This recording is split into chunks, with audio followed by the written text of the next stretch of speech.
Chapter 8.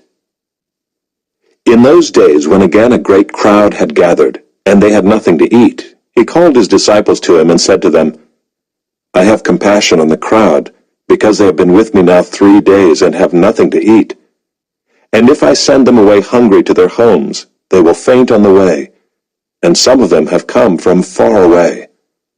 And his disciples answered him, How can one feed these people with bread here in this desolate place? And he asked them, How many loaves do you have? They said, 7. And he directed the crowd to sit down on the ground. And he took the 7 loaves, and having given thanks, he broke them and gave them to his disciples to set before the people. And they set them before the crowd. And they had a few small fish. And having blessed them, he said that these also should be set before them. And they ate and were satisfied. And they took up the broken pieces left over, 7 baskets full. And there were about 4,000 people. And he sent them away. And immediately he got into the boat with his disciples, and went to the district of Dalmanutha. The Pharisees came and began to argue with him, seeking from him a sign from heaven to test him. And he sighed deeply in his spirit, and said, Why does this generation seek a sign? Truly I say to you, no sign will be given to this generation. And he left them, got into the boat again, and went to the other side. Now they had forgotten to bring bread, and they had only 1 loaf with them in the boat. And he cautioned them, saying, Watch out, beware of the leaven of the Pharisees and the leaven of Herod. And they began discussing with one another the fact that they had no bread.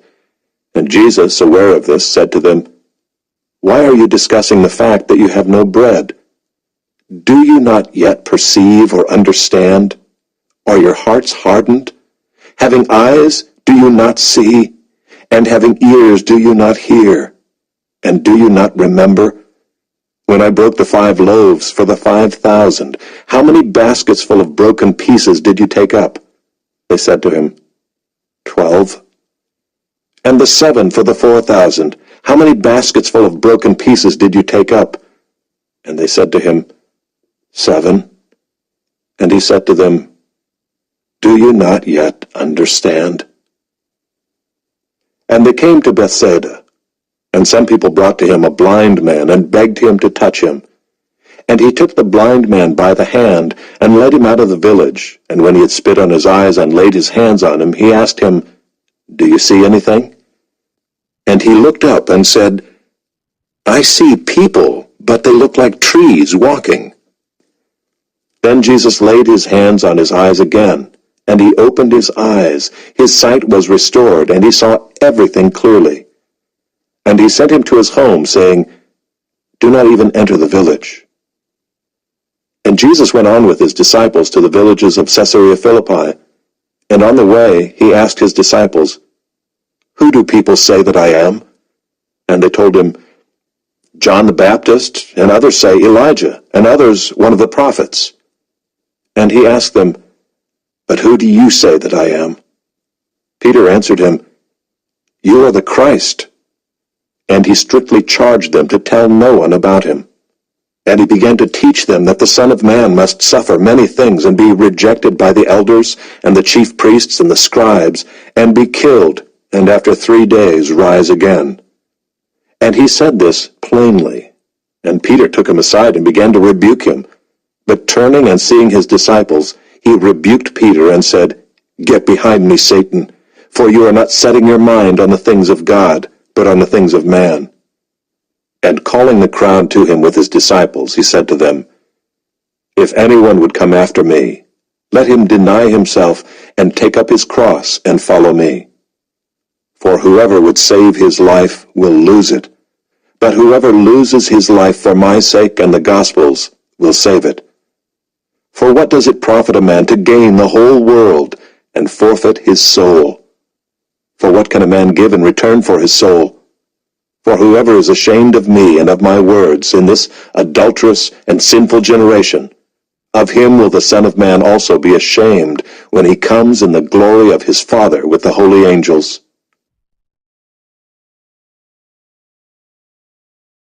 Chapter 9.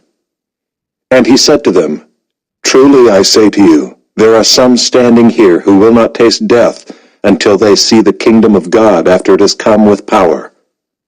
And after 6 days Jesus took with him Peter and James and John, and led them up a high mountain by themselves.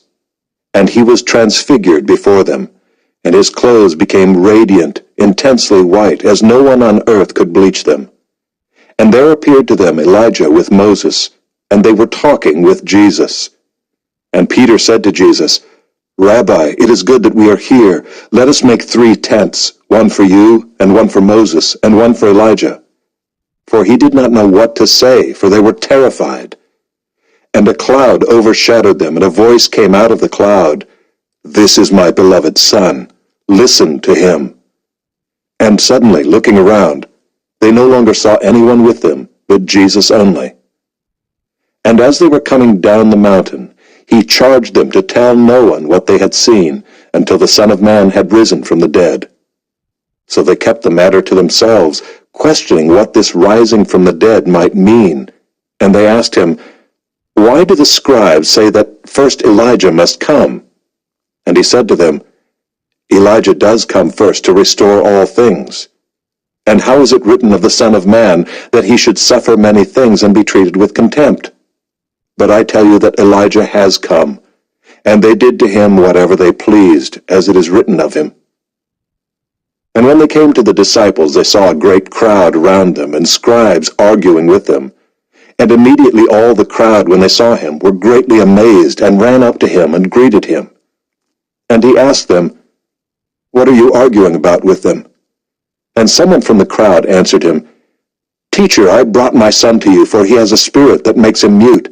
And whenever it seizes him, it throws him down, and he foams and grinds his teeth and becomes rigid.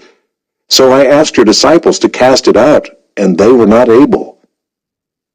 And he answered them, "O faithless generation, how long am I to be with you? How long am I to bear with you? Bring him to me."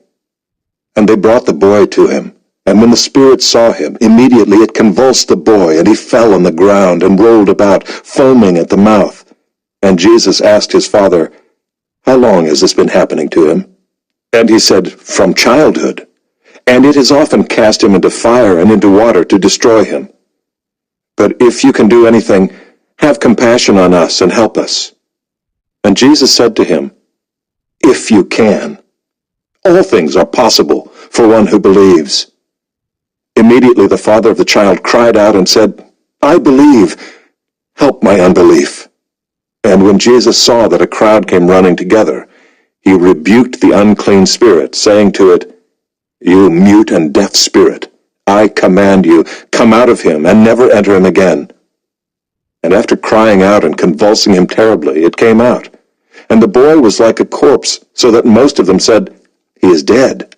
But Jesus took him by the hand and lifted him up, and he arose.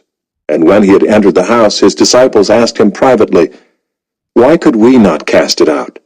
And he said to them, "This kind cannot be driven out by anything but prayer."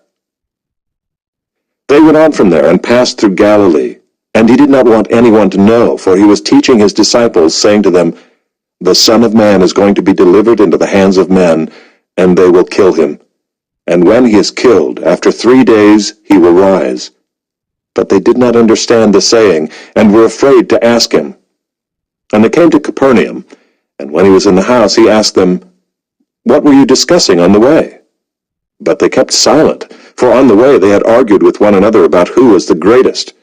And he sat down and called the 12, and he said to them, "If anyone would be first, he must be last of all, and servant of all."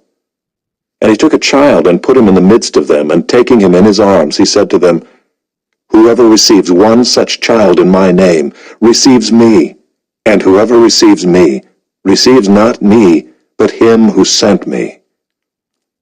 John said to him, "Teacher, we saw someone casting out demons in your name, and we tried to stop him because he was not following us."